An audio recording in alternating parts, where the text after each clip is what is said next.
চলুন এবার আমরা সামনে যাচ্ছি। ইসলামী আকীদার পরিচয় ও গুরুত্ব।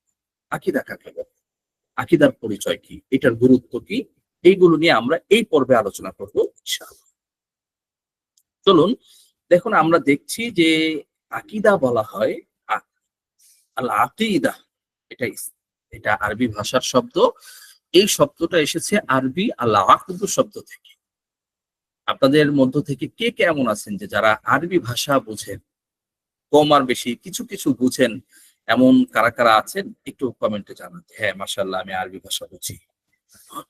একজন মুসলিম হিসেবে আমাদের প্রত্যেকের, যাদের সামর্থ্য আছে, যারা শিক্ষিত, আপনি শিক্ষার প্রয়োজনে, জীবনের বিভিন্ন প্রয়োজনে আপনি অনেকগুলো ভাষা শিখেছেন, শিখছেন, আপনি আরবি ভাষাটাও তো শিখতে পারেন, তাই না?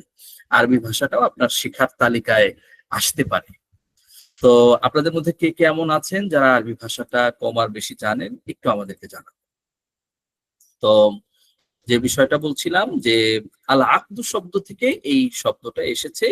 আল আকদু মানে হলো কোনো কিছুকে দৃঢ়ভাবে বাঁধা, দৃঢ়ভাবে গিট দেওয়া।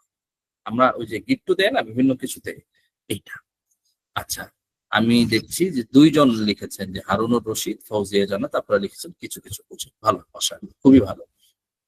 আপনাদেরকে অনুরোধ করছি, আপনারা যাদের সুযোগ আছে, আমরা যে সময়টা বিভিন্নভাবে স্ক্রল করে এমনি সেমনি নষ্ট করি, সেই সময়টাকে যদি কাজে লাগায় আমাদের ভাষাটা শেখা হয়ে যায়।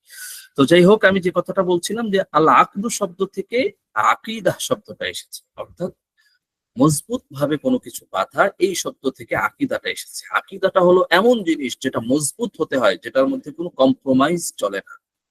তো ইসলামী পরিভাষায় আকীদা বলতে কি বোঝায়? বোঝায় আল্লাহ, ফেরেশতা, নবী, রাসূল, আখিরাত, তাকদীর, জান্নাত, জাহান্নাম সহ ইসলামের মৌলিক বিষয়সমূহের প্রতি অকাট্য এবং সন্দেহহীন বিশ্বাস।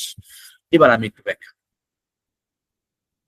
যে আল্লাহ, ফেরেশতা, নবী, রাসূল, দেখেন আল্লাহ তাআলা, তাই তো? আল্লাহ তাআলা সম্পর্কে আমরা যে কোনো কিছু জানবো, সেটা হলো আকীদার অংশ। আল্লাহ তাআলা সম্পর্কে জানবো, তাই না? আল আকীদা মানে আমরা আল্লাহ পাক রব্বুল আলামিন সম্পর্কে জানবো, এটা আকীদার সবচেয়ে গুরুত্বপূর্ণ অংশ।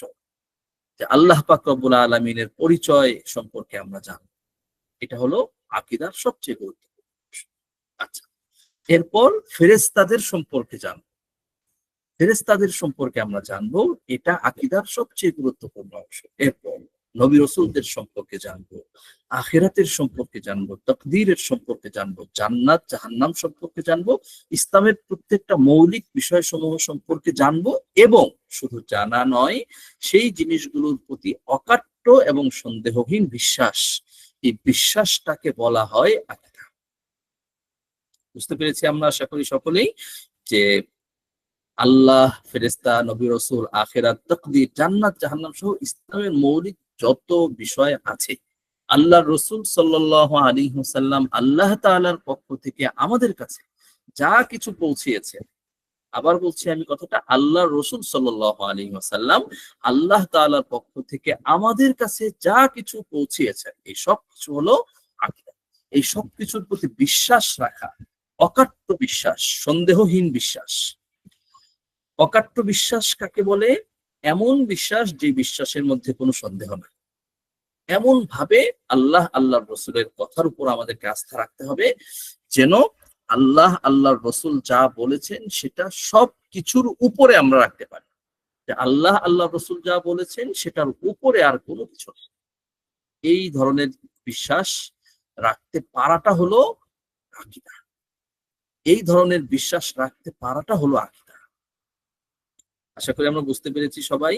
তো তো আকীদা শব্দটা তাহলে আমরা এখান থেকে বুঝতে পারব যে ইসলামী আকীদা ওই জিনিসগুলোকেই বলা হয় আল্লাহ, ফেরেশতা, নবী, রাসূল, আখিরাত, তাকদীর, জান্নাত, জাহান্নাম সহ ইসলামের যতগুলো মৌলিক বিষয় আছে সেগুলোর প্রতি অকাট্য এবং সন্দেহহীন বিশ্বাস রাখাটাকেই বলা হয় আকীদা।